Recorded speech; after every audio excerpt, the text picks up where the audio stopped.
Good morning there. You're watching QTV this morning, and I am Jenna Basonko, and I'm here with my colleague Brikama. I'm so sad I missed the conversation yesterday, but thank God I'm here today to be able to catch up on all the fun and all the interesting conversations that we have on this program. And I can see Mr. Mboy smiling already. So it seems yesterday was a very interesting conversation. Am I right, Ibrahim? Give me an update. Well, guess what Subasi, Mr. Mboy, living with Umtura. Man fake my time is jelly calls. You know what jelly calls is? Why go do that? Go do that jelly calls. I'm not go you on that. Go you don't jelly calls. Go did them talk to Salam be jelly calls. How? Okay. Man nak no, it's not about talk Salam. I'm not low down def sakawa. No, I'm low they apply. Apply jelly calls. Then when you're looking calls, see, as you mentioned. But it's actually coming back, you know. It's jelly calls. Wow, man def na ko like 3 years ago. Dama ko lan def suma kawar bi. So it's actually coming back. Wa dafa am yo xamone yoyu daf day am lu melni comme lu mel. Dang ko dey roll fofu. Rollers, but not necessarily that. Bu góor bi, not necessarily that. Góor bi, bobu jigéen ya. Rollers dafa xewon de. No, dang ko def sa boppa bi nga baye ko nonu. For a while, am na luñ fa day tour after nga raxas ko and you're good to go. Daf day def noonu. Waaye time julli soo defutee lii nii calling pin. Time julli time xale yow julli wulo. Man nag actually I'm a person boo xam ne man comme suma boppa bi kawar bi ak yooyu noonu duma dee bugga too much of these things foofu ay maybe nga high tech or something. I've tried high tech on several occasions comme boy nuñ dee watoo nii fii ñu bàyyi kawar bi waaye suma toogee especially on television I look funny, understand? Or dama dee look very funny in society because xamee wuñ ma noonu man dama wàccee kawar bi ma siif tight skin lañ ma xamee. Understand nga? So that's what I love and feel comfortable doing. Xam nga it's about being comfortable. Am na ñoo xam ne dañoo comfortable moo tax da ngaa gis ku def rasta mu ngi comfortable waaye keneen ku dut comfortable si rasta su ko gisee dafa foog ne you know kii lu moo def nii waaye fekk kii mu ngi comfortable ak lii. So life is about loo comfortable pour def. Absolutely. Gis nga I am diametrically opposed to li nga taxaw. Man I am more experimental. Amul lu ma defut suma kawar gi. Mr. Mbodj baaga ma dama feebar. Back in the 80s. No, honest. Am na benn comme lan. Am na benn Jericho. Am na benn passport picture bu ma gis. In the end mu ngi rasta ndalu rek. So so rasta nga. Absolutely. Def nga calls. Experimental. I was just experimental when I was growing up back in the 80s. Def nga yep. I did all sorts of things. That's really amazing. That's interesting. But because Tobaski is on Sunday, I think we should reflect on the fun memories of Tobaski when we were younger. You know, Mr. Mbodj, lan nga muna rim. Lan mo nekon the main swag. You know, Tobaski time bobu non Tobaski sumo jotsi. You know, yen lan moy one sen thing. Bi nga xamne everybody has to prepare in accordance to that. Well, it's a whole scene. It's the Amubi Julibu S. Wow. It's the Harbangfa. Yeah. Even in them Juliji. Wow, the Juma part. Juma part. So then pare them the visiting. Wow. Close relatives. So it's a whole enchilada. Yeah. You know what I mean? It's a whole experience, sure. Massive experience. Sure. So they go together. So absolutely, that excitement. You can never replicate that. Hinya boy mak dims a bit, but when you're at a certain age, unbelievable. Yeah. Ibrahim Ayolan, what can you remember? Tobaski. time. During my childhood days, hana chono joge kir dem salibo fu sori be pare delsi, you know, at the end of the time sir. Lolo dafa fekk comme so demee xaalis buñ la may yow you are so excited about it so leen ñëwee as xale ngeen toog ngeen séedoo ko sax ku nekk du am more than $15 understand nga so daf dee nekk loo xam ne coono la but coono boo xam ne tam doo ko feel time bii laa nekk di feel ne ndekete ñun luñ doon def yëpp coono la moo tax su ma gisee suma doom yi ñu ne ñu ngi dem Salibo dama leen ne doo leen toog ngeen noppalu waaye si ñoom su ma leen deprivé from them Salibo mu ngi mel ni gaa dañoo xat they have to do it ba pare remember naa tam bu nekkee ne Tobaski xar waaw suñ ko rendee ba pare ñun day a parts yoo xam ne ñun xale yi soxla nañ ko mooy ban part moo nekk butiti one understand nga xufu kafa geeg you know ak yeneen yooyu jaru ñu wax ko Moussa Balde ak Edu xam nañ lu ma Moussa Balde ak Edu ñoom xam nañ lu ma nekk so you know it's good that ñu ne junju doy na borom bokkuma laa wax no but waaye loolu children are so excited to get that and I'm pretty sure Mr. Mbodj yow sa time xale yooyu noonu xar bi suñ ko feesee yooyu am na yoo xam ne da nga ko soxla understand du ko mun waaye muy tul ngay de generalize from your example from your experience so ñun dañ daan dem ndewenal lañ ko daan ooyee te ñi nga xam rek ngaa dem okay not to strangers non soo boobu da ko ñemeñ soo génnaan keneen may la xaalis sa nga ñibbi ni nga nekk in trouble so sa auntie sa oncle sa neighbor su ma leen xam fu ngeen di demee ndewenal après am ngeen dem ñibbi regarding rey xar man others ñoo ko doon def ñun ñi toog xam nga soo paree doo neighbor si ñu ngeen war a jox yow ñu ne dañuy yóbbu paas yooyu ñu ne dañuy di distribute ndawal dañu def yu mel noonu so absolutely that was xanaa ñeme loolee rendi xar I'm not sure na ñeme ñu maa rendi xar it's just name I have a problem they kill things mos naa rey ganaar once my aunties they made me my aunties made me do that so I did that afterwards I didn't feel good about it. Then no, man defi rey la. Man nag dama dee rendi. I slaughter. Dafa metti de. Waaw waaye dama dee rendi ganaar man ganaar yu ma rendi moom loolu mënuma ko compter. Waaw. You know xar yu ma rendi moom mënuma ko compter. Okay. Waaye comme dama make sure su ma rendi tam. Dafa gaaw. Paaka baa ngi ñëw. Waaw dafa metti. Understand nga because you cannot use like an sharp knife ngay kiris It's not right. Animal is wrong. It's not right. Loolu sax comme rules ci islam ñu ne sooy rendil fekk mu ngi gaaw. Waaw dafa war a gaaw. Waaw so da nga gis ne lu am solo la Tabaski mu ngi ñëw time bi embouteillage gi dafa bëri. Waaw you know tali bi dafa bëri nit. You know ñu activité dafa bëri sàcca yi dañoo bëri. You know moto dafa naxari ba pare ñu moytu accident si tam léegi la moo gën a bëri. I can remember 2-3 years ago benn Tabaski mu ngi ñëw abu ko si bridge bi foofu noonu am na almost suma lu ëppa juróomi nit yi nga xam ne ñu dee si accident boo xam ne moto yi ñoo collide so dañoo moytu at this festive period daf dee tense dama ka ñëw bi daf dee tense torop so dañoo gën a moytu rek. What about you? What do you remember? Man I don't know man musuma def salibu personally because man grandma's girl man yow duma la faale sama moo la dee jox salibu rek nga toog. No ñun normally when I was little suma maam bu góor daf ñu dee mën a dugal si biir moto bi ñu dem si mbokkay comme ziyaare mbokkay nuyu ñi nga xamante ne they family and we know them but you're not allowed at any point pour nga génn kër bi naan da ngaa dem salibu randomly boobu noonu moom musuma koo def as ay dem LP sax defuma ko man duma daan dem LP waaye fine I wanted to be honest because ñëppa dee soo demutee LP rek amuloo chance soo demutee LP yow demuloo fen as a young person time boobu noonu wala lay LP da ngaa dem taxaw si biti LP time boobu hey Mr. Mbodj lay wax ni famous club la restaurant la lu ma si restaurant la mu ngi nekkoon traffic light comme yow soo demutee taxaw si biti LP te doo jënd dara de waaye di fak ne yow solu nga gis nañ la LP te see naa ak Jeynaba Sonko wala Ibrahima Balde LP that was a swag that was a thing so that was what was trending ñun suñ time but growing up now nekk si age bu ma nekk nii I'm grateful ne my grandmother actually restricted me from doing those things because léegi it's making sense to me about this whole going to Salibu going to LP would have exposed me to a lot of things at an early age that I did not need as a gis nga child.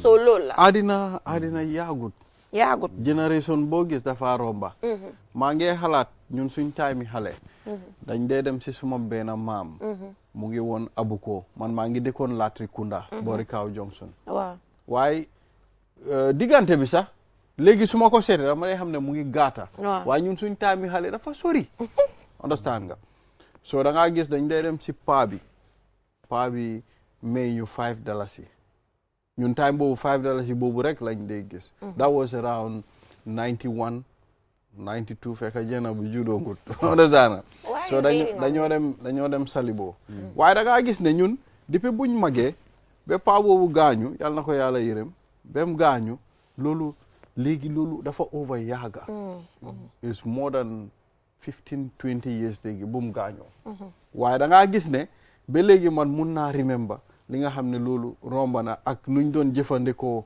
lum ñu doon jox xam nga so life nii rek la you know xalaat la moo tax whatever you do make sure mu nekk memory yu positive okay absolutely ak li nga doon wax on for instance Julie Day ni affaire si day chocobe waaw dañ war a careful and there's something else maybe it's important to talk about this ñun at a certain age doo génn mukk te ànduloo mag okay now I tend to see lots of kids magteeku it's just quite extraordinary you know what I mean because then think they're vulnerable judgment see the quite true. Right you're so young accidents see léegi dégg dafa réer kii réer na and that sort of thing so if we can try suñ ne mag meaning ko mag but imagine yaa ngi allow I don't know 7-8-year-olds perhaps it wouldn't be a bad idea a 16, 17 or 18-year-old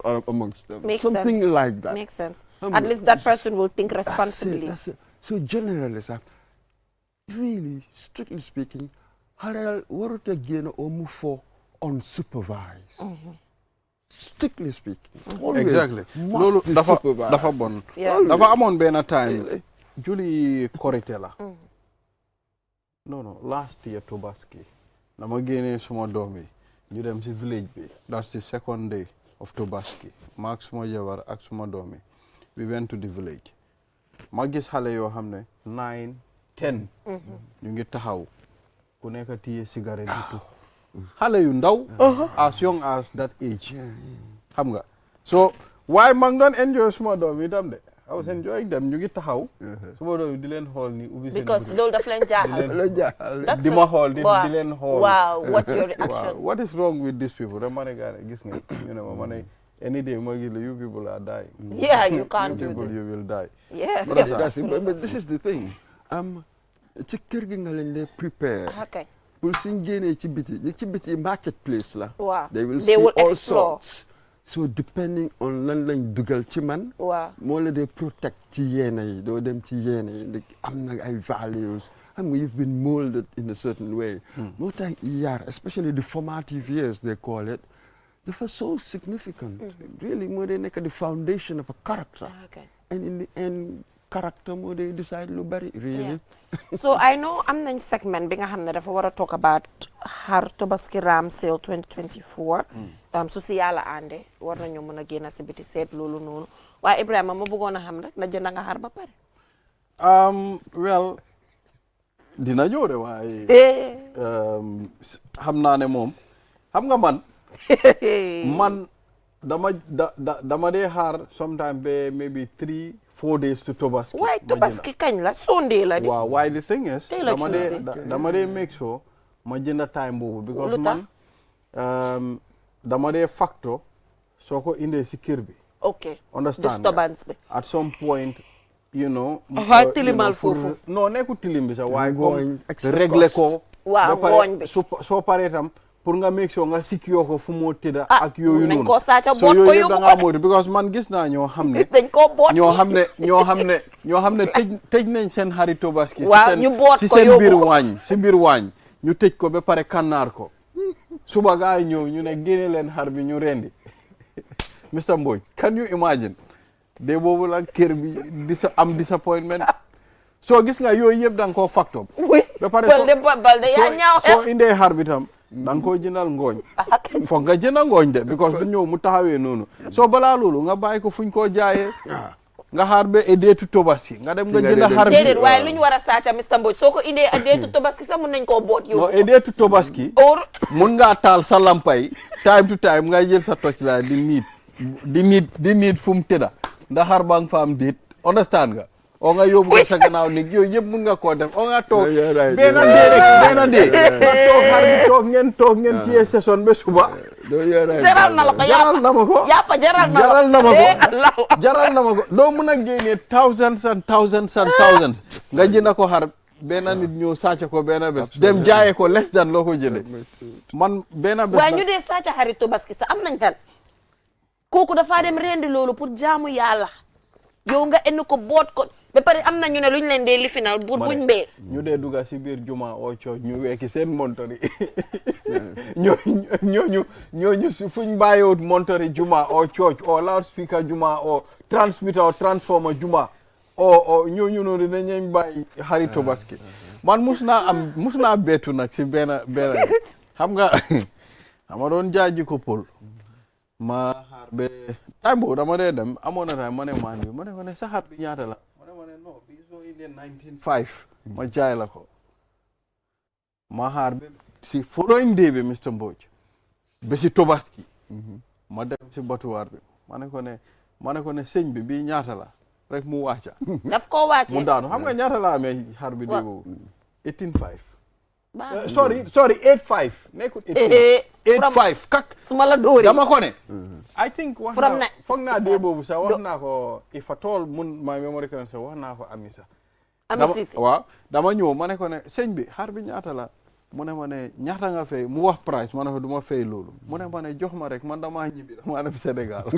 ndeysaan ma ne ko ne mu ne ma ne fayal foog naa around 12 ma ne ko ne non ma ne ko ne 8 baax na mu ne ma ne non 8 baaxut mu ne yokkal sa loxo tuuti rek ma am ne now we can agree waaw so ma jox ko 8.5 mu ne ma ne jëlaat rek bu takal ma bu ma jox la la waaw ma dem suma a good number of people Buy it on the day lañ ko dee ñu dem jënd ci suba then dañ dee waaru how much dañ ko dee la price gi dee drop waaw waaye mus naa def loolu nag ma ree ma successful waaye di following Tabaski ma ne loolu lay defaat it didn't work dama ne ma taw si bunti batuwaar bi ma fekk foofu set bale nañ ko même set wicc so yow what did you do si julli boobu after dama manage ma jënd benn xar bu jigéen boobu laa yóbbu si kër bi you know xam nga because I cannot mënuma nekk tam living xar bu jigéen waaw boobu laa waaye loolu amaloo Tabaski non am naa Tabaski ñu ne soo amul xar bu góor xar bu jigéen soo amul xar nga jënd béy du noonu. but xar bu jigéen kan nga fi dégg muy jël waaye man dama am gàll. xam nga ne preferably it has to be xar bu waaw waaye dama am gàllankoor. understand déedéet loolu yaa ko tey. dama am islam xam na ne dëgg Balde dafa am gàllankoor. loolu yàlla liyu la ko because xamoon nga ne da nga waroon a dem jënd xar you have a responsibility pour teg xar bu góor. non waaye xam nañ ne tam maa ngi try pour save cost. saving cost is very important. bul yaaxa anyway. so loolu la bu leen jël advice Balde ba the earlier the better dem leen teel ngeen dem jënd seen xar yi pour avoid any form of disappointment teel a jënd xar daal it's the best thing to do nga make sure nga teg sa xar bi on time you know ba pare sàcca itam ngeen avoid. ba pare am na leena lu ma gis tam fii. nit ñi dañ dee téye ne ñu ne xar rek xar. understand nga. waaye béy Tabaski na. aha kañ. ñun suñ dëkka mostly béy rek lañ dee. waaw loolu lañ am sax. béy rek. even soo amee njëgi xar sax béy ngay jënd ñun suñ dëkka béy rek kër boo dem most of the time béy waaye Balde loolu imam oustaz su fi nekkoon loolu tamit dina la wax ne loolu dafa wrong because yow soo waree dem nga dem jënd béy dafa fekk amuloo njëgi xar waaye diri ba réet li nga dem taana xar rek taana béy because béy moo la saf loolu moom bi duñ ko fende man daal gis naa ne household yu bëri suñ dafa fekk loolu nga mun a afford fuñ jógee béy la man fii laa ñëw sama gis ko ma ku ne xam ne xar dama dee waaru ma ne ñun ngénte sax kon waa Basse imam su fi ñëwee gannaaw ëllëg ngénte sax béy ok understand nga loolu bi gaay wéeruñ ko fende dëkki ñoom eso ñaasi ñoom ngénte ganaar eso ñaasi seen dëkka moom ngénte ganaar la ñoo rey so let's move on. But anyway, it's just important that we had all the discussion about Tabaski and you know everybody's in the mood already and you know jarut ñuy sonal suñ boppa comme noo ko waxee yàlla dafa fair to us yàlla ñëwut sas ñu ne ñu dëgga da nga war a jox la different levels soo mënul lii defal lii soo mënul lii soo amut at all sa bàyyil at the end of the day you know it's not compulsory waaye da nga dee gis ne xam nga nit ñi dañoo dem ba di leb after suñ lebee Tabaski bi su passé nga réalize ne benn bés la woon mu ñëw hunt la xam nga waaw ba pare dañu war a moytu tam waaw yow Mr. Mboy tey I'm just talking nekkuma di point out kenn yow nga nekk yaa ngi am sa ay néebo yoo xam ne ñii seen loxo jotut gannaaw nga dem nga jënd xar bi nga xam ne 50,000 la 65,000 75,000 xar pour nga téye ko rek indi ko sa biir kër mu taxaw dina nit ñi yëpp ne ok kii xar bu ponkal la jënda waaye yoo xam nga ne 50,000 boobu noonu mënoon nga si jënda at least lu mu bon juróomi xar lu mu bon ok ñetti xar yooyu noonu benn bi mun nga koo use sa kër benn bi mun nga koo tasaare benn bi ñetta yooyu mun nga leen a rendi sax nga tasaare ndawal bi nga jox ko enough si koñ bi waaye loolu tam problème la de you know Mr. Balde parce que yi dafa xalaat compliqué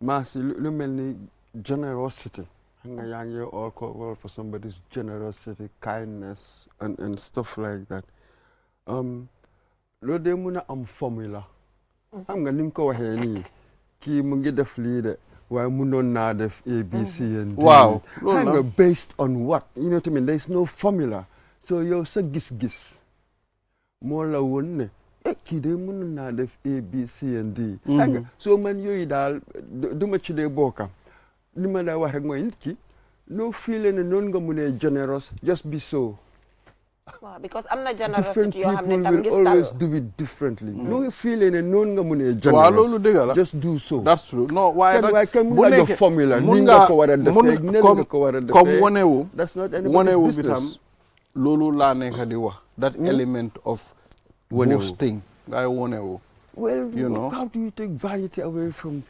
people how do you people take have away choices have as nga well. feeling sort of you know in a given way gis nga man in the end morally I can be li gars yi de ooye consequentialist imaginal yaa ngi ma jox dara waaye yaa ngi wonewu yaa ngi bëgg a ñëpp gis ko waaye man mu ngi maa fajal suma soxla that's the most important thing xam nga the consequences lay xool so others am na yeneen branch of philosophy will look to the motivation dañoo ne boobu dafa immoral léegi li ko motivate mooy selfish impulses ñoo ko motivate whereas you can be a consequentialist then you know sof na ma well I'm cool ku nekk daal ak nooy xalaat waaw ku nekk ak lu nekk sa gis-gis waaye generally moom saraxe yàppa bi moom lu war a am la lu war a am lu am boobu tradition la ñëpp ko dee def waaw household foo gis rek dañ dee def yooyu sa néebo si sa mbokk yi ku nekk sa am na part waaw man waaye man loolu xamalu si yàlla wa because dañ dee wane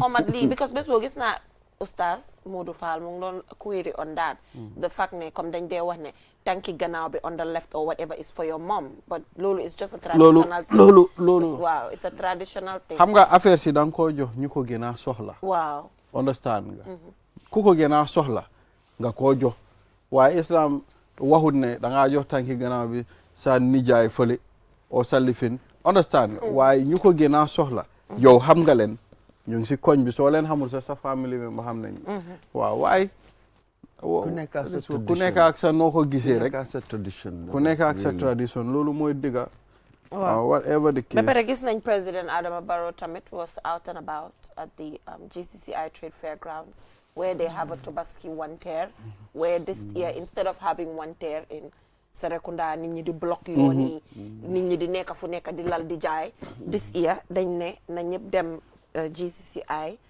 si trade fair bi ñu converge foofu noonu ñu jaay foofu noonu so président bi dem na gis nañ ne patronize na each and every jaaykati xar bu fa nekk make sure na ne jënd na benn si ku nekk waaye di nga gis ne président bi visitam boobu was more than jaay xar because I saw some of the videos online you know most of the people ñu nekkoon si GCCI dañ use that opportunity pour in a way wax ko lu nekk seen xol gis naa benn si vidéo benn jaaykati xar bi mu ne ko Mr President man supportuma la de si vidéo bi and Barrow was so calm ama moom conversation you know he's a peaceful whatever the case nu mu si mënti mel he's a person who is always willing to get into conversations nga dégg Barrow ne ko lan moo tax supportu la ma mu ne ko ñu nekk sa gannaaw baaxuñ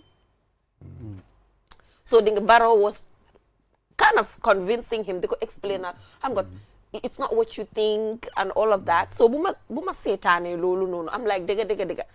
We've gone a long way. Wow, We've gone a long exactly. way. Imagine nga team time bobu ban president nga fe team nan ko man supportuma la. Ñu nekk sa gannaaw ñu baaxuñ. Loolu la ko wax play. xam nga soo seetee comme nu ma ko waxee démba.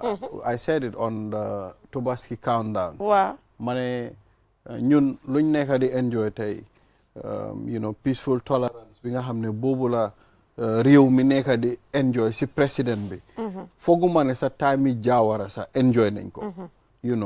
A taste of democracy ñun léegi lañ ko nekk di feel. xaw ma ñoom Mr Mbodj seen generation waaye ñun mi nga xam ne ñun si 80s yi lañ juddu ba fekkee tey suñ life yëpp si life dictator lañ ko xamee so suñ gisee lu mel noonu I think that we are hopeful de dina baax but that's the only way tam a leader noonu nga war a mun a behave because da nga war a déglu nit ñi whether ku la fa teg ku la fa tegut nga war a déglu nga xam seen gis-gis ñoom tam si luñ think. Yeah, but I saw that video and it was so interesting listening and Barrow directly trying to convince someone who's not supporting him. Waaye di nga gis ne góor baa nga koo wax ne yow ku baax nga yow ku peaceful nga nekkut yow but it's about definitely other people that are not helping you. They had a healthy nice conversation but dana ko xara léegi xara ma explain la so they had a nice conversation. I am happy that moom mun na moo point out ne that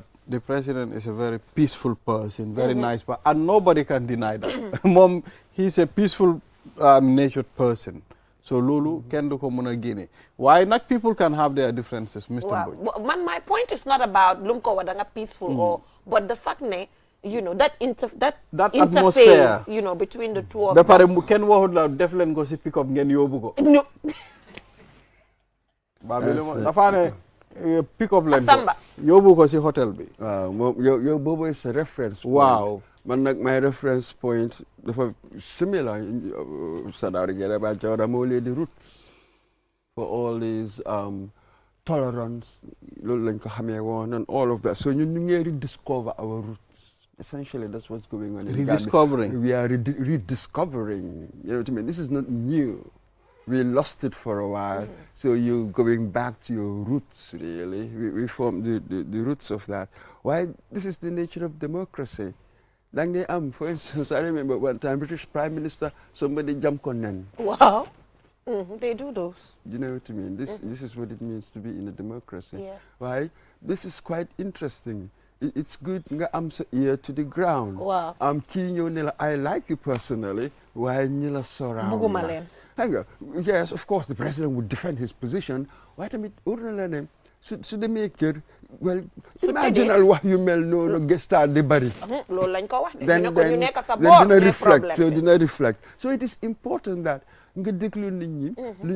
honestly. Wow. That honestly knew what they're thinking because that's really what the picture is. Then you can tackle whatever you might need to tackle and stuff like that. So it is really very healthy. Yeah, that was a healthy, beautiful conversation. Well, having a democracy, enjoy it. Wow. The democracy we're enjoying, we earn it. Understand? So it's a responsibility of every person to defend that democracy. I'm not kotam why bunko abuse. I'm abusing democracy at some point more data be leadership. You restrict, you start the, use an iron hand to rule nation. So lolo dafa important. It's good to have healthy conversation like this. Ham nga gis president bi. Nga ne ko li la halat because once in a while nga day gis president bi. Why so ko gisee tam mun nga ko wax li nga xamne lolu mo la nekk di affect. So absolutely. But let's be careful here. The idea of rights, civil liberties and this stuff. That is your right. President bi joxo la ko de constitution bi mo la ko jox. Wow. Freedom of expression. So what we have here is a president upholding the law. And following the constitution. Wow. Kele mom dafa nekkoon trample on the constitution. They could Rights kick about. of individuals. They could kick about all over the place. That sort of thing. So this is really the difference. Then just restore sanity. Essentially, in the end, Lola, then restore sanity to our system, really, given what was going on before. Yeah. So, but this is it. The president is upholding the law, the constitution, Rights but of it's not a citizens. personal gift. This is not a personal gift from any human being. No. It is really, if it is a gift, it's a gift from the Constitution. Let us make that distinction. Yeah, I think yeah, it is I important. think that's a good distinction. That's it. And And then he was talking about the whole- responsibility, Yeah. the right, Yeah. exactly. And then the It responsibility. has to come. They Yeah, have to come it together. does, yeah. That's the bit that we don't focus on We too don't, much. we I don't. once spoke to somebody who's part of an NGO. You know, they're constantly advocating for Rights. people's rights and all the Yeah. rest of it. Then I said to him, my suspicion is that your discussions, I don't hear too much focusing on responsibilities. Be responsible. Absolutely. What are my responsibilities? I think that part should be really drilled into us, as it were, because when you look at sort of civil society, and this is where it reflects how civil society is like. I don't know. I don't think we feel any responsibility to the public. We always just do things as they please us. There's not much consideration, as it were, for the public space, how we behave. It's an extraordinary situation. It's just about rights and no responsibilities. So talking about sanity and all, there was actually an incident yesterday in Brikama with the Operation Clear the Roads actually reached Brikama Market yesterday, where they were trying to clear the roads as to, you know, the road perimeters, encroachments and all. So there was this very unfortunate confrontation between the team, the task force responsible for the Operation Clear the Roads, and the Brikama Area Council. And the chairman was actually in the forefront of it all.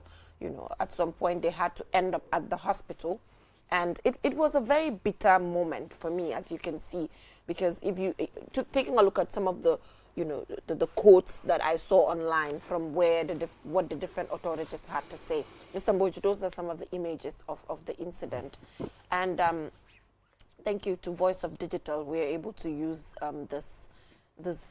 these pictures from them. To the extent of the Brikama Area Council chairman saying he's ready to die, you know, those kinds of extreme, you know, back and forth was happening there. So meaning at some point there was no coordination between the task force, probably, and the Brikama Area Council, because you're moving to a council, so one might expect that the council, you know, is already aware that, or I don't know what the rules are as to they're going there for the Operation Clear the Roads. So on the side of the council as well, you know, what is their responsibility to cooperate, to support them and all of that. But we are trying to reach some authorities.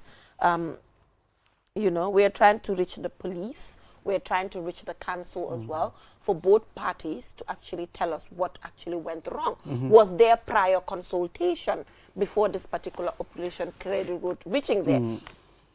Was a consultation needed if there was encroachment? All of those things we will get to understand the moment this call goes through with the council and the Gambia Police Well, Force. you know, for I don't know what decision are they going to make, you know, of the incident that happened in Brikama, you know, but sometimes I keep mentioning political, you know, immaturity. In this country. Maybe if I am not in support of this, you understand? So anything that comes from that end, you know, doesn't go right with me. What I think is, like, you know, a particular decision is given, you know, for the whole nation, you know, from the highest office in the Gambia, for us to abide by it. If it touches Jenaba Sonko's area, when it filtered down to my area, I think we all have to accept it, especially when it comes to nation building. You understand? There is nobody in this country who is superior to another person when it comes to the Constitution. You know, it's all equal rights, and I think we all need to abide by the rules and the political immaturity in this country sometimes daf ma day jaale Mr. Mbodj. Well, this particular one, yes, I do not have the facts, but quite clearly, National Roads Authority, is it? There's a task force. There's a task force. Yeah. And Brikama Area Council are quite obviously at cross purposes. There was really no coordination, obvious from the reactions. Yeah. And then with us, we were always worried that people who were carrying out the demolitions, there was a certain harshness, the approach. Some of us were really very worried about the approach. Coming to you, commanding you, you're going to leave, we give you this number of hours, we're going to smash all of this down. And then when we return, when we find you put litter outside, we will close all shops. The tone was very confrontational. Perhaps you didn't need to do that. We know that you have the right, the mandate to carry these things out, but there are different approaches. To any kind of task, there are different approaches. There are ways that you can do these things. How come they've not been able to get along with Brikama Area Council? You know what I mean? In something that they've quite clearly got a mandate to do.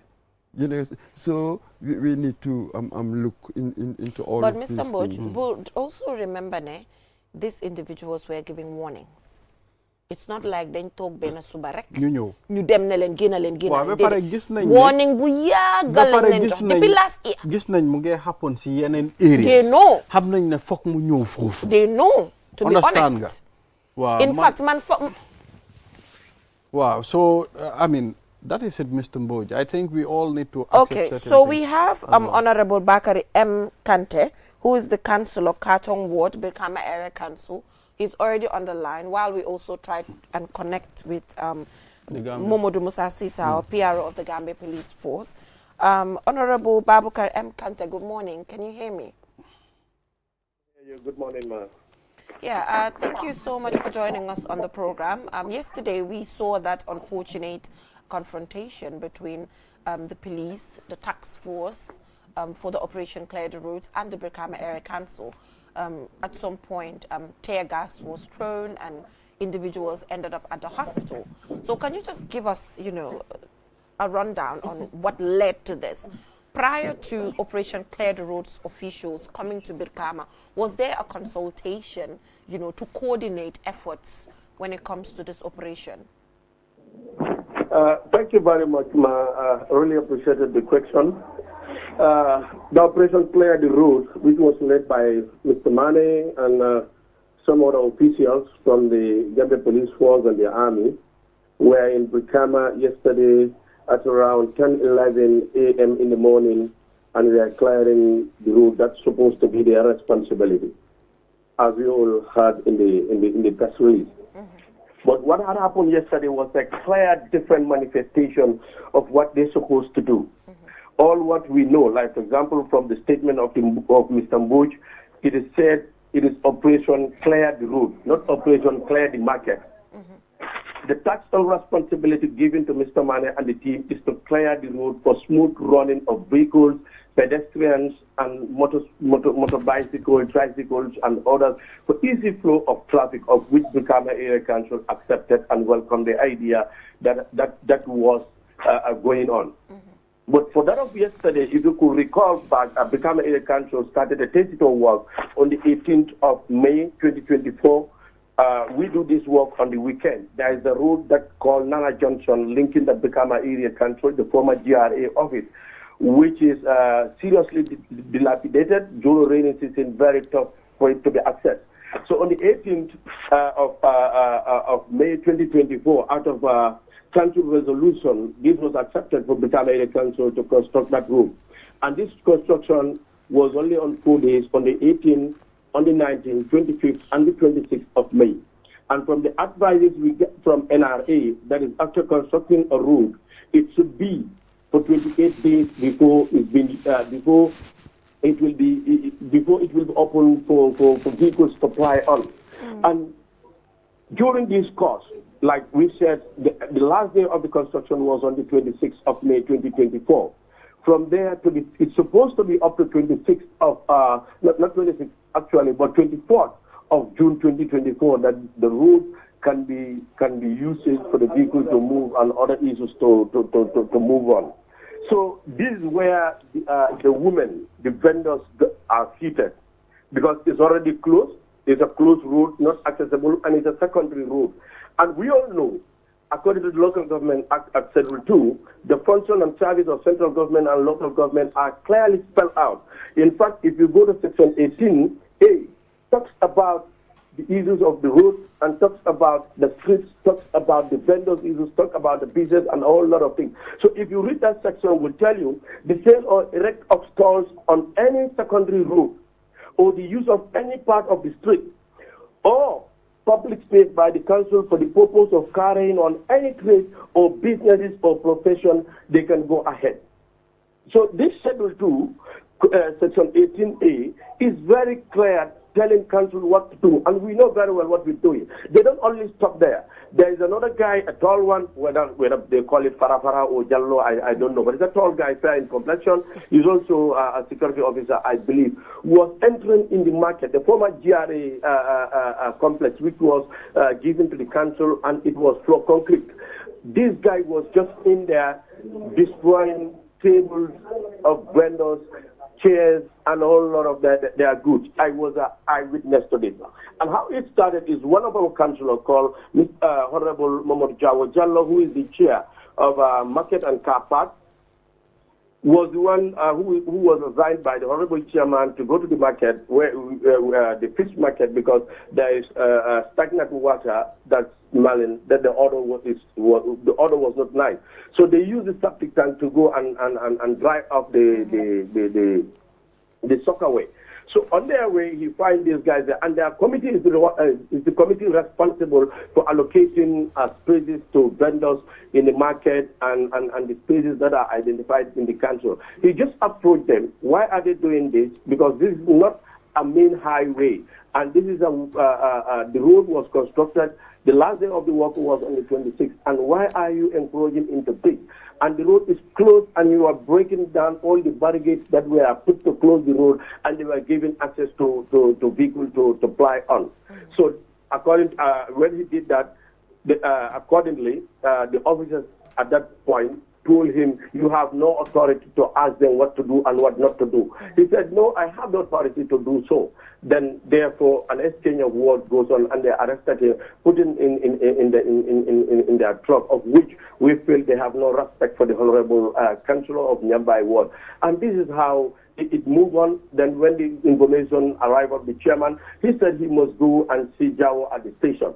On his way from the council to the station, the moment we arrived at the health center, the paramilitary started firing tear gas.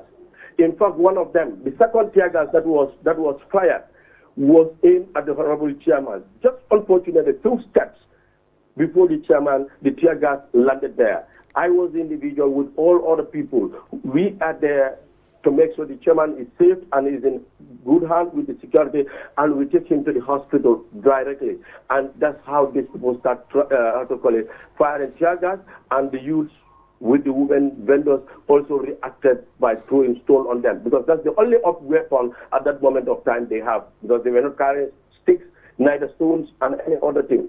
So when they start throwing tear gas for the first time, the second time, and the civilian also responded, and of which I believe the security feel in their responsibility to do so, because the first responsibility of the security is to protect life and properties of the citizens. So if you are not protecting but for firing tear gas on armed civilians, we believe that they fail in their duties and responsibilities as officers. In fact, even they're supposed to do that according to the Police Act. They need to send a warning that if you don't disperse, this is what we're going to do. Yeah, I understand that. So I'll just come in here because you said the council actually welcomed the initiative of the Operation Clear the Roads, which is a good thing. You accept that it's a good thing as a council. You did say that, right? Yes, that's on the highway. Yes. So yes. what efforts did you do at the level of the council when it was understood that there's some sort of encroachment, you know, taking responsibility as a council to end? Because obviously if the roads are free and the markets are also free, it's good for both the council and the government, because, and even better for the council directly. So did you do any efforts to ensure that, knowing that Operation Clear the Roads is coming, to do any form of sensitization or to walk even ahead? Because it's a council, an organized setup. Was that done? We really planned ahead since we had the information. As I said earlier on, the former GRA complex, there was a building. If you know the area, or anyone who knows the area will know where I'm talking of. That's the Nana Junction Highway. There was a GRA building. There was a structure in it. The moment we heard of this, we know our vendors are going to suffer. They are our clients. Immediately, we passed a council resolution for council to floor concrete that, so that the vendors will move to the area. Not only that, we also move. We also have a space just very near to the hospital. We also cleared that the entire space. That was it was a council plot. That's a council lab. We cleared everything. It was a structure that was erected during the colonial time. We demolished everything, floor concrete everything, and communicated to the vendors that, particularly the women vendors, the ones that do how to call it, their business on plate or these and Jinjai, many people call. We told them to move in there, and also we have a third place that's called the annex. But did they move there? In space A, space B. If you don't fit in, the annex is there available. But so did they officially move there? Everybody, that council has really planned very well to make sure there is a space for the vendors to be in after leaving the room. But did they officially move there? Like, did they move so that there will be no road encroachment, where when Operation Clear the Roads, there's no need for confrontation? Actually, let me tell you the truth. Anyone who knows Brikama, who is flying over, will tell you, yes, the people on the highway, that's the police station coming direct from Boxbar, coming direct to Gunjur Junction. Their vendors are not sitting there as it used to be. Even though just one individual, few people will at times be there. In fact, yesterday we are not there at all to talk to them, because we know that's a highway. We don't approach them on the highway. All what we told them is clear, is road clearance. Let them stop on the highway, clear them as the act stipulated, that all highways are under the jurisdiction and responsibility of the central government, and all secondary roads are under the jurisdiction of local government. If you go to Article Local Government Act, Section 80, subsection 1, 2, 3, 4, and 5 will tell you how these responsibilities are even shared between the central government and the local government. And in fact, in subsection 4 will tell you NRA should provide guidance to the council if they are doing so. And during this work, exactly, NRA is our consultant in all road construction that Brikama Area Council is doing. So there is no ask money or ask the PRO whether they were on the highway to chase these women up. They were never on the highway yesterday. They were in the market and on the secondary road that was constructed by Brikama Area Council on the 18th, 19th, 25th, and 26th. Mr. Mbocho, coming in. Mr. Kante. Yes, sir. This is Mr. Mbocho. Just a quick one. If I understand it clearly, the issue is really by going to the market, they were going beyond their remit. Is that what you're saying? Absolutely, that's what I'm saying. It's Operation Clear the Road. Yes. Now, market should not be inclusive, neither car parks. Okay. Only on the highway. Okay, granted. But now they've gone to the market. But I wonder, were the vendors given any notice? They were never given notice. All right, thank you. Okay, the notice that we are talking about is the notice that the whole country was given. Because before the Operation Clear the Road started, a notice was given to the whole country, where everybody was aware, KMC, across the country, were aware that Operation Clear the Road is happening, and we will be advancing gradually from Kairaba Avenue, moving to Brikama. So a notice might not be given specifically to specific areas, but a general notice was given. Am I right? You are right. But in KMC, it was on the highways they were clearing. In Brikama, it's the market and the secondary roads that they are encouraging. It's a different total scenario. All right. So what we actually tried to reach out to the PRO of the Gambia Police Force, but unfortunately we could not reach him, just to ensure that we also get their side of the story, and then we can just agree to disagree and forge ahead. But it is very unfortunate that this incident happened, and you made a very strong allegation here, saying that a tear gas was directed to the chairman of the Brikama Area Council. But when the chairman arrived, did he have any specific confrontation with the task force, or he was just on his way going to the police? He was on his way to go to the police station to see the councillor arrested. This is not okay, it can be put like it's an allegation. Yes. But even you put thousands of paramilitaries in front of me, I can identify to the public who the individual is, who that tear gas. I am next to the chairman on his left side. We are moving. Immediately that happened, we pushed him to enter into the hospital. Doctors have to attend to him. In fact, I think two doctors were there, plus other nurses. I can't count how many nurses, but two doctors I can confirm were there. And I identified this officer. The first one I recognized. In fact, the guy who spoke about get prepared, I know the guy. He's a couple in the army. That's an army officer whom I may say gave the instruction, because I had a statement from him telling his fellow, get standby, get ready. These people are throwing stones. I told him personally, this is an allegation. There is nobody throwing stones. These are civilians with no materials in their hands. These are the fabrication. In most cases, you will put up as a case to say, yes, they are the force to react, or they are the force to brutalize us. There is nothing of such that happens. I made that statement, Pastor. I can identify that soldier couple I am talking of. These are not an allegation I am making. All right, but thank you so much for that update, Mr. Kante. And we hope that there will be a form of dialogue or consultation to ensure that you work together as a team, the task force and the Brikama Area Council, to ensure that there's no misunderstanding, but whatever operation that is happening is for the best interest of everyone. So we're looking forward to that particular dialogue happening between the two parties, inshallah. From the station, we moved to Banjul, and then from there we moved to the anti-crime. Okay. And they promised that there would be a dialogue between us and the police, right, of which we welcome. Thank you so much. Because that's what we are pursuing.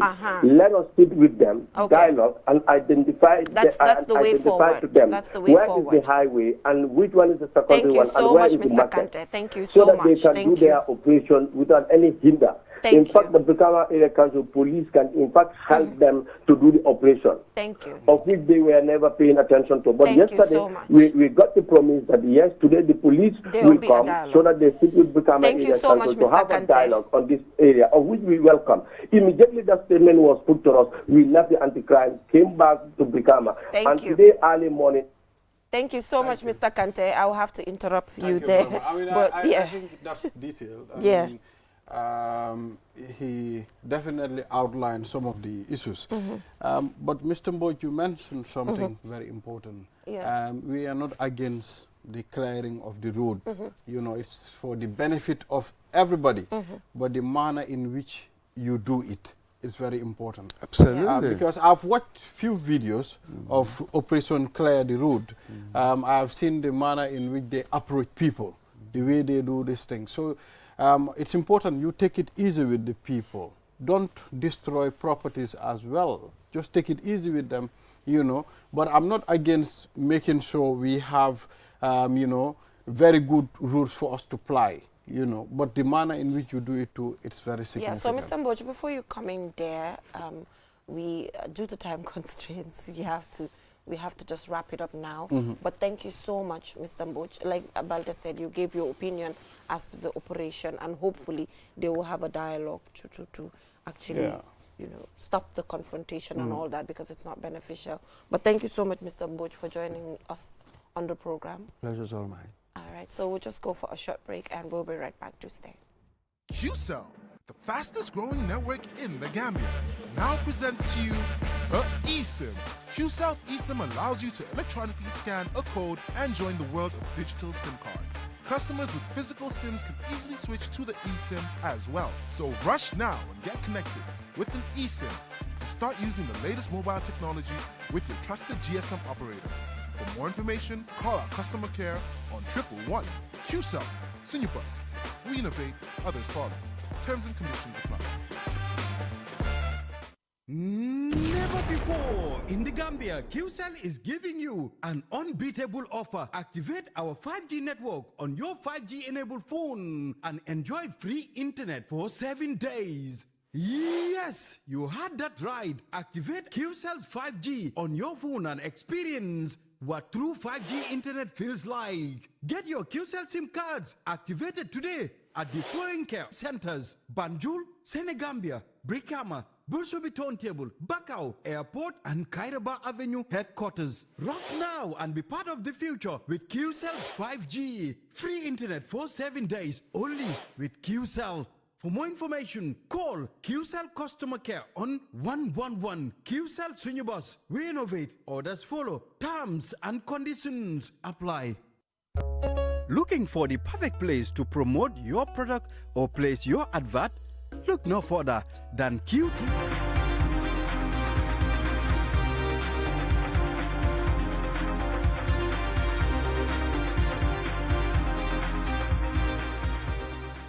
Back from that short break. If you're just tuning in, you're watching QTV this morning, and we have Loli M Camara.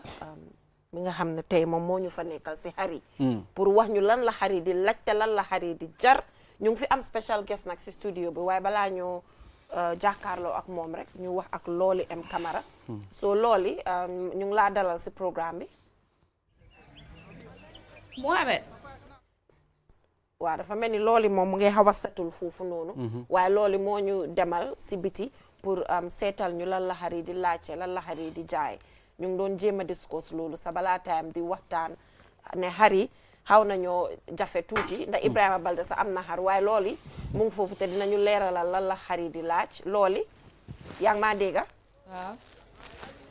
waa Jenaba maa ngi laa dégg bu baax a baax.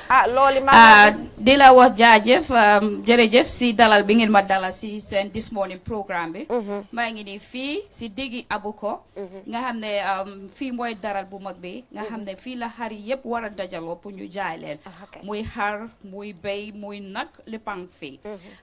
réeroolo mbir ne tamit this year government of the Gambia through the Gambia Police Force def nañ benn manko boo xam ne it's a collaboration between ñoom ak yeneen stakeholders you involve Gambia Chamber of Commerce, Gambia Youth Chamber of Commerce, Gambia United Breeders Association. ñoom ñoo come together to form this collaboration boo xam ne this year they don't want to see these animals on the streets. But what they do is they allocated special places like the Abuko here, GCCI grounds, Banjul Daral, Brikama Daral. Lu tax ñu def ko mooy according to them dañ war a decongest suñ yoon yi community bi dañ war a am pour am space pour mun a dugg ak a génn mu free traffic bi mu hassle free looloo waral ñu ngi jël efforts yi ni pour clear our roads of any obstacles. So this year ñu ngi allocate a special place muy Abuko fii ak GCCI. So jot naa wax ak ki nga xam ne moom jaaykat la he's Aboubacar moom wax na ma ne at bi yomba na yombut because CFA bi dafa share. CFA bi soo ko jëndee soo ko weccee nga dem jëndee xaar soo ñëwee doo ko mun a jaay at the price that you really wish to. But ñu ngi jéem seen kentalaay kàttan pour gis ne ñëpp am xar because this is a time that Muslims need this animal. Because the feast cannot go without this animal. So definitely ñoom it dañoo ñu ngi def seen kentalaay kàttan pour gis ne ñu wàññil nit ñi xar share na according to them, her sharing according to them. But as time goes on, we will find out, and we will also talk to dealers, more dealers, we'll talk to buyers. Because he's a dealer. He told me it's expensive, not expensive. I don't know which is which. I haven't bought one yet. You should. Hoping to get one sooner or later. Yow jeeg nga da nga war a jënd benn yow jeeg nga da nga waaw da nga war a jënd benn ak kay lu war a am la. So wax naa ak kii tamit nga xam ne mooy Moussa Njie président Gambia Breeders Association bi Livestock Association bi rather moom tamit wax na ma ne he is aware of this move by the Gambia Police Force in collaboration with other stakeholders pour gis ne xar yi yëpp dugga si fii nii jéena ba at bi soo doxee si mbedda bi doo gis xar xar yëpp a ngi si biir Abuko so waa am na ku ma wax ne loolu arrangé wut leen waaye xam nga lu nekk time la as time goes on nit ñi dinañ ko understand ñu xam ne xar yi fii lañ dee nekka so waa ñu ne comme nuñ ba ñu génnutee si biti daf leen xala bring down a bit but as time goes on I think they will adapt to the system and they will know and buyers will also understand ne xar yi fii lañ war benn place lañ war a nekka because ñoom police yi ñu ne dañ bugg a gis ne civilization am si dëkk bi understand community bi ñu am lu noo free from traffic ak congestion bi so shortly dinay wax ak Mr Njie ki nga xam ne mooy président Livestock Dealers Association bi mu wax ñu moom tamit lan la gis si li nga xam ne mooy move bi by the Gambia Police Force so we'll work slowly ñu dem ñu wax ak moom am na koo xam ne right now he's here I don't know if he'll really talk to me but sport naa ko and I think he's negotiating to get one so I really love to have a word with you if you don't mind. I am live on QTV. I am Lolly. No problem. All right, so can you please tell us your name? Alhaji Bai Seni Seka, the Bilal of Banjul. So what brings you here today? Well, I just come to find Ram. Yeah. I hope you got a choice. Yes, I get my choice. And how much? No, the price are negotiable. Yeah. What's the first price? The price are negotiable. We have I give the money bulk. Nearly a month to go and find. And definitely, that's the three of them, which was very good.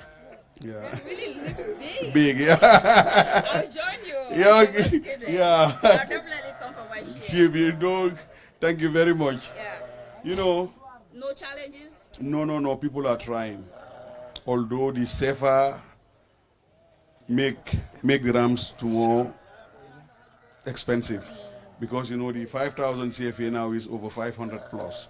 And before you can have it 300, loolu fu mu nekk ni olofalal rek olofalal su ko defee suñu maire yi xam ne ñaata la xar di jar so ñu ma wax ne comme ñu bari ñu ngi déglu comme olof lañ bëgg a gën a dégg waaw li ma wax waaw alhamdulilah xam nga julli sant yàlla la yàlla tegut kenn loo xam ne nag mënuloo ko wala attanuloo ko waaye itam nag yow itam war ngaa seet sa diggante yàlla lum la jaral nga seet at mi yëpp yàlla xiiwal bi mu la xiiwalal pour at mi nga def sa sacrifice benn 20 wala benn 20 wala loo am rek def ko ci yàlla dafa ñëwaat back to you ba pare second itam xale yi sa famille bégal leen because of ñoom itam tey lañ dee am pour gis ne suma pa indi na xar so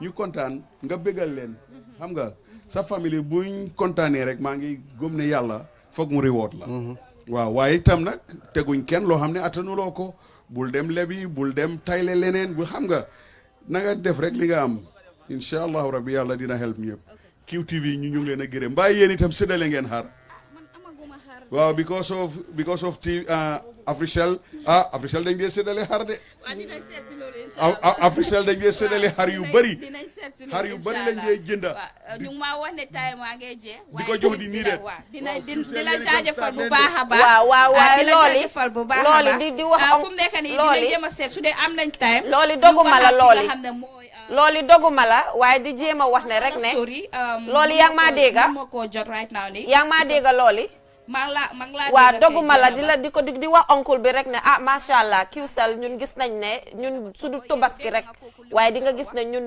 korite bu jot weeri koor bu jot dañoo séedaale sukur staff bu nekk da ngaa ñibbi ak sa saaku sukur macha allah ba pare gis nañ suñ kiw ndogu bi tamit lu ñoo def si kiw ndogu bi soo ñun dinañ dem si ki nga xam ne mooy Moussa Ndiaye moom mu ngi si mbaar bi fële ne de dañ ñu seet ndax dinañ mën a waxa ak moom waaw Jeena yaa ngi gis xari mu ñu ngi noonu macha allah. gis naa xar yi yow ñu ngi laa xaar nga ñëw Jeena ba Sonko borom QTV. baax na dinaa egsi man rek si egsi. war ngaa egsi ñëw xool ci xar yi egsi abu fii mu ngi fees macha allah. and apart from the xar business bi yeneen petit trading tamit mu ngi xew fii fi nga xam ne mooy Abuko. jigéen yaa ngi try bu baax a baax ñu ngi jaay fi lekka ñu ngi chef ñi nga xam ne ñooy liggéey fii nii. waaw. So, Lolu Tamit, it's another income generation for the women and youth. Because I am really excited to see many people come here and earn a living. So, Assalamu alaikum, Excellency King Ahamne Moy, Uncle Musa Njai, Moy President, Livestock Dealers Association. So, Mom Tamit, I am a word with him regarding Linga Hamne Moy, come Numalako, the move by the Gambia Police in collaboration with other stakeholders. What they call for the first time the Tobaski Wanted Trade Fair. Assalamu alaikum Uncle Musa yaa ngi live on QTV. ñu la jaajëfal bu baax a baax di la laajte yow it sa gis-gis si li nga xam ne mooy xari this year bu ñu leen ne ñoom ñëpp dañoo ñëw si benn dara pour jaay li nga xam ne mooy xari amut génn si mbedda naka nga ko gisee. jërëjëf Oli maa ngi lay nuyu di la sant di la gërëm di nuyu waa télé bi yëpp sant yàlla rafetlu ko trop ren moom alhamdulilah step bu ñu jël nii baax na trop. ren xar yi yëpp ñu ngi ci biir dara li amul benn gën na ci biti oto bu ñëw da ngay gaare ni nga war a gaare dugg ci biir jënd wàññi na suñu accident yi wàññi na suñu problème wàññi na ko kon loolu ñu ngi ci sant di baax di gërëm nguuru bi. léegi nan nga gisee business bi at bi compared to yeneen at yi price beeg yooyu noonu. waaw ren am na différent waaw am na différent wax dëgg la am ma bari xar bi moom ren lay gën a bari waaye nag pour price moom am na différent lu ko waral nag mooy suñu frais estimé bi. ren dafa egg trop moo tax ma price bi soo seetee daaw ak ren dafay différent waaye nag waaw dafay gën a seer ak daaw loolu moom nit ki nekk na wax di suñu diggante ak yàlla ren lay gën a seer comme daaw parce que lu ko defal du nekku ne xari ñoo seer déedéet CFA bi moo seer waaye xari moom seeruñu waaye CFA bi moo seer waaw loolu la ok baax nga kooku mooy Uncle Musa Njai President Livestock Dealers Association ñun ñoo ko déggandoor jeena ba su fekkee time jeex na ñu ngi leen a wax jërëjëf bu baax a baax si time boo leen jox askan bi pour ñu mun a xam lan moo xew si dëkk bi léegi daal li ñoo def mooy dinañ dem fële ne la nga xam ne mooy GCCI ku mënut a ñëw Abuko trial nga dem GCCI Trade Fair bi wala nga dem Banjul daral bi wala nga dem Brikama daral bi these are the places yoo xam ne identify nañ ko pour nit yi jaay seen xari amul taxawaalu si mbedd di leen wax thank you so much for the time and we'll see you again some other time. waaye loolu dafa mel ni da nga ñeme xar de gis naa la nga taxaw si kanami xar yi man ñeme ñu ma lool man ñeme ñu maa taxaw si kanami xar man. man dama ñeme xar man at bu jot maa ngi fii at bu jot maa ngi Abuko soo man ak xarit daal ay xarit lañ. ay xarit lañ kañ waaye comme ni ma ko waxee woon maa ngi doon wax ak oncle bi xam nga ñun mi fee liggéey mu ngi doon xam nga rek xam nga oncle yi moom waaye maa ngi koo jéem a expliquer nal ne. macha allah ñun tamit fii nii Q group gis nañ ñun tamit effort suñ dee def festive season su amee. dëgg festive season yi gis nañ tubaski wax dëgg ne kiw ndogu bu ku nekk duñ mën a def lu nit di def ñu def ku nekk you have to come with your own initiative. Exactly. Qcell tamit they are coming with their own initiatives yoo xam ne su weeri koor ñëwee dañ dee génn a jot dëkk bi yëpp Gambia bi yëpp lañ dee wër from Kartong ba Koyna understand nga ñu ngee feel xale school fii ñu ngee jàppale si health care bi ñu ngee jàppale si education bi ñu ngee jàppale si sports bi kon ñun QTV daal mooy Q group daal foo dem ñu nga fekka ñu foofu noonu foo dem nga fekka ñu foofu noonu so ñun daal ñu ngee sant yàlla di ñaan yàlla yokku rek inshallah am na ñu yóbbu maaka sax xam nga so yooyu daal ñu daal we everywhere am na 8 nit yi nga xam ne currently dem nañ maaka so masha Allah xam naa si ko si kanam rek waaye sometimes xam nga nit ñi Q group ay jàmbaar lañ di leen ñaanal rek yàlla yokka man bi li ñoo def at bi yàlla yokka ko rek inshallah ba képp kuy liggéey foofu yow it nga gis comme ni ma la ko waxee ma ne la jeeg bu ndaw nga demal Abuko wala nga dem GCC ay ànda sa jëkkër ngeen jënd xar bu am jom waaw loolu laa la sant xar bu am jom dara la inshallah thank you waaw fi mu nekk nii Ibrahima dafa mel ni xar yaa nge the hearts are xar nañ laajte suñ gan bi Baboucarr ba am nga xar Baboucarr ba am nga xar waaw nga ñun joolaay ñun moom joola waaw ñun ñoom ganaar la ñu rendi ñu ganaar joola ñoom seen affaire naxariwul ganaar la ñu rendi baal tooñ so Baboucarr Sané moom mi nga xam ne moo win di Aliu Jaite Award for Disability. For the first time in the Gambia, a national youth award was held at the Sadauda Jawara Center. And then it was an amazing event where, you know, young people came together, and through the National Youth Parliament, they recognized young people doing extremely well in different areas. And Babukar Sane happens to be the winner for the Aliu Jaite award for a person with disability. If you're a keen follower of QTV over the years, if we mention Aliu Jaite, you know, the Aliu Jaite Award for Persons with Disability, you might wonder who Aliu Jaite is, but he's been featured on QTV a lot of time. You know, he's the founder of Start Now, and Start Now is an organization where Aliu Jaite, who's a visually impaired individual, empowers, you know, young people who are as well visually impaired. That is why this particular award is named after Aliu Jaite, and the winner for the award is Babukar Sane. Yes. Congratulations. Congrats, Thank you. Babukar. Thank And you. just to add on that, Yes. QTV's Jana Basonko, it's also the winner of the Deda Haidara Award. You know, congrats to Jana Basonko Thank as well. you. That's our award here. Baby girl, you did it. I did it. Tunkara ñëw di ma tojal naan ma finally am nga award. Ma ne ko Definitely. loma sew loo yee Why nii. is everybody saying finally? Why? Yes, Babukar, welcome. Babukar, welcome to the program. Thank you. Thank you so much, Jenava and Ibrahim Balde. I am very much pleased to be here. Yes. Myself, my face have been always at Kuwait TV, but this is the first time being in this studio live. On this morning. Yes, so I am very much grateful to be here. Thank you. All right, I'm glad that you're here. This award is named after a great individual, Aliu Jaite, who's doing extremely well with his organization. And now you winning this with the amazing work that you're also doing. How was that moment, you know? And then, you know, other people were nominated in your category, but you stood out. Other people were not worthy to even make the final list of 3 individuals, which means you're doing extremely well in your area. How was that experience? It is a great feeling. Mr. Aliu Jaite saw me grow from a very, very young age. I was right there in Govi in my grade 3 or 2 when Aliu Jaite came to teach in Govi. So Aliu saw me from a childhood age right to my youthful age. So being one of as well his first batch of trainees at the Start Now organization, and you know, standing right there, him handing the award over to me was truly a great feeling. It was a mentee-mentor relationship feeling, but as well it was a teacher-student relationship. You know, so Aliu Jaite is definitely a great guy. I am very much grateful to the National Youth Parliament for naming him this award. Yes, thank you. So, what stood out when it comes to your impact as an individual?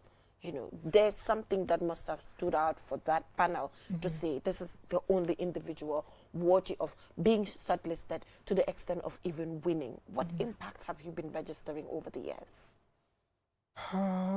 A difficult one. But I think what stood out is me accepting the fact that I am a person with disability and show the disability as a challenge and not a barrier to anything that I want to do in life. I want to believe that is what stood out. Yes. So what are some of the activities that you've been doing in your own community, you know? I've been involved in a lot of things. At some point in my life, I realized that you know, you have to get out there, you know, for you to be recognized. You don't have to stay on in your comfort zone. And in that regard, I joined a whole lot of youth organizations. Amazing. And you know, these youth organizations that I've joined, I found very amazing individuals, young people as well, who welcomed me with open hand and stood by me, saw it that I grew in those organizations. Among them is Peace Ambassadors, the Gambia. I remember being recruited in 2018, and since then I've been rising very fast, you know, on the ranks of Peace Ambassadors, the Gambia, starting as a Peace Education Officer at the KM chapter of Peace Ambassadors, the Gambia. And quickly, 2022, I've been nominated to be a co-opted member at the National Executive of Peace Ambassadors, the Gambia. You know, among them is the Legacy Gambia. It was an organization that was founded back then in 2014. I started as the coordinator for KM, and quickly I've also been elected to serve as the national coordinator for the Legacy Gambia, and a host of other organizations, drug-free club organization, the Gambia, where I served as the chairman currently. Nice. So these organizations are among the organizations that I've joined, you know, out of my belief that I have to be out there, you know, to at least take my position as well, because when you are at your comfort zone, people don't realize what you are able to do, and you know, as a regard, people might not be able to support you as you want it. But when you are out there, when you're able to assume your position, when you are out of your comfort zone, people then realize your efforts, people realize what you're able to do, and it will be easier for them to support you and for you to be able to gain what you want. Yes. Yes, this is what's interesting. Disability, it's not inability. Now, Babuka, what are some of the challenges you face in all these activities? There must be challenges. Yes, there must be really. Yes. So the challenges are uncountable. Among them is first people accepting that you are able to do what you said you want to do. Is a big challenge. I can remember when I used to tell people that, you know, let me get back to my school days. You know, when I was supposed to go to the mainstream schools, you know, then the education have the integration education program, where persons with disabilities are now integrated not only to their specific schools or particular schools, to mainstream schools. I can remember when I am to be integrated to the Abuko Lower Basic School, the first question that I used to answer, you know, from the teachers and to from the administration is, will you be able to cope in these schools? You know, down to when I completed my college, or in fact before completion, when I was supposed to go to my teaching practice, you know, there was questions: will you be able to teach in the mainstream schools? So these questions, are one of the challenges that we face. Though at some point I accept that, you know, people ask because they don't know. And then it becomes a duty upon us now to explain to them, to be out there, to be able to answer those questions, so that people will be able to know what we are able to do, and through that it will be much more easier for us to be able to cooperate or to collaborate with them to be able to do bigger things. So this is one of the challenges that we face. But then access as well to places. When you look at the Gambia, you know, most of the places are not that quite accessible for a person with disability to be able to walk in, you know, by yourself. You know, at times you would have to depend on one or two people, or you will have to depend on individuals to be able to assist you to be able to have access to these places.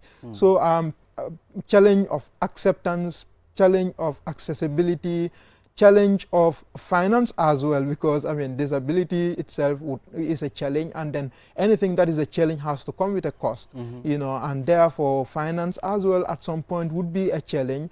But as I said, these are things that we do not take, people like me do no longer take as a barrier or as an obstacle, but we just see them as challenges of which we now find means of working around them to be able to move ahead. Yes. Yeah, I mean, that's the whole goal, you know, changing your challenges as an opportunity. And the moment you do that, you know, things get to work. So now, what are the Ibrahima, do you want to comment? Yeah, I mean, now if you want to comment. now this is an award for you. Okay. What next? Thank you. So the award itself is a new challenge, but also is a positive one. Right. It's a positive one in the sense that I now felt that at least the young people of the Gambia we've now recognized each other, and in that regard, you know, being among the most outstanding, you know, selected by the panel of judges of the National Youth Parliament National Youth Awards, is a great thing. You know, and therefore, now the challenge is how now do we have more persons with disability being qualified to this category, but not only to this category, but even other categories. Persons with disability, I can tell you, they are really doing a lot of things, you know, but perhaps they are not out there. You know, perhaps they are not out there in the public for the public to be able to identify what they are doing, and now it becomes now an opportunity or a challenge now upon some of us who are out there to ensure that, you know, these persons with disabilities work is being recognized. These persons with disability, their efforts are being recognized for them to be able to be qualified in this particular category, but also in other categories as well. True. Yeah, so finally. Yeah, but you know, we wish you good luck. Thank you. You know, and with the amazing work that you're doing. And like you said, absolutely, there needs to be more, you know, individuals coming up to this category, because, you know, you were the only person who was actually qualified to make it in this category. But hopefully, you know, with the publicity and, you know, doing something for the first time as well, you know, can be difficult. But congratulations on the amazing work that you're doing. And you talked about the challenges. Hopefully, you know, the challenges that you talked about will be history. Because, you know, it's very sad that, you know, the law is now here to protect persons with disability. But still, you know, you are still facing challenges when it comes to mobility, you know, when it comes to education and other areas. And we are also congratulating Aliu Jaita once again. Certainly. You know, because Aliu Jaita has done really well for persons with disability in the Gambia, especially visually impaired. Like you mentioned, it was a mentor-mentee moment, and I'm sure it was a proud moment for you, like you mentioned. So, but thank you so much for joining us on the program. We really appreciate your time. So we are aware that Babukar Sise is on the line, and he will just give us a quick update as to what is happening in Maka. And Babukar, good morning.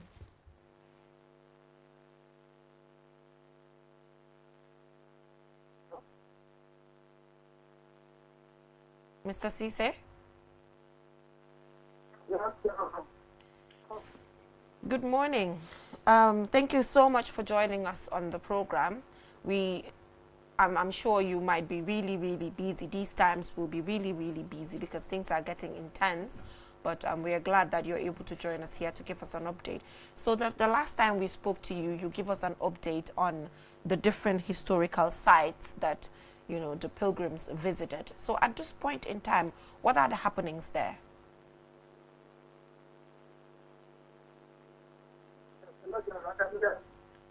Can you hear me now? Yes. I think, Ibrahim, we are finding it difficult. Yeah, the reception is bad. We are finding it difficult to actually hear Mr. Sise. He said he can hear us. Yeah, but we cannot hear Babukar, please, can you take us through what's happening in Makkah at the moment? Okay, this happened that all the ambulances except the last flight that came from there. All the military prepared for us. I think, yeah, we are finding it difficult. We are finding it difficult to connect to Mr. Yes, Sise, who is in we'll Makkah. try connecting him. But, the reception is bad. Yeah, but yeah, tomorrow, inshallah, we will try to make sure that we will get him here. The last time we spoke to him, different, you know, the pilgrims visited different historical sites in Makkah, which must have been really exciting for them. But hopefully tomorrow, things are getting, you know, intense. They're getting into the actual Hajj period, the most important aspect of it all. So tomorrow he will just give us an update on that. Once again, thank you so much, Babukar, for joining us, and we wish you good luck. I am looking forward to all the great things that you're going to do as an individual. And, you know, just it's amazing how people like me, or or Ibrahima, who are not suffering close to what you're going through, and we're not even doing close to the amazing work that you're doing. When I look at Babukar, yes. I mean, it motivates me more. Me too. Okay, Babukar, despite his condition, he's breaking barriers. Yeah. You understand? So this motivates me more. If he can do it, why not you? You can do it better. You understand? So yeah. that's but we are proud, and you are definitely motivating a lot of people outside as well, Babukar. Thank you. Keep it up, my son. That's a Jola guy. I own the Fullers, by the way. Trust me, you own the Fullers. No, I'm ben nangu molen mo. Wow. Yen lolen wahut bahut. Jola e mako lolen wahut bahut. Exactly. Thank you. Mane lu Jola e wahut bahut. Okay, and be reminded, Gambia is playing today against Gabon at 1700 hours GMT. Yes, and remember, we have unfinished business with Gabon. Oh, yes. They're threatening us already. No, don't worry. Remember, during the time of the COVID-19, when they had a game in the Gambia and they had to sleep at the airport, they already started posting that. So they're like, it's a comeback. I think they paid back yesterday. Sort of, our guys were delayed at the airport. I think that was a rumor. No, I saw it on yes. Okay, I will find out about that. Def nañ ko 5-0. Baax na daal comme niñ ko gars yi def nañ 5-0. Wow. So nañ yokk cere. Wow. Def what? Or 1900 la. Wow. 7 o'clock. Wow, all right. 7 o'clock la game. 1900 hours. okay. So make sure to tune in and support the boys, and we hope we'll be able to make it for the first time to the World Cup. Thank you. It will be exciting. Thank you. So till we come your way tomorrow with another interesting program. Bye for now.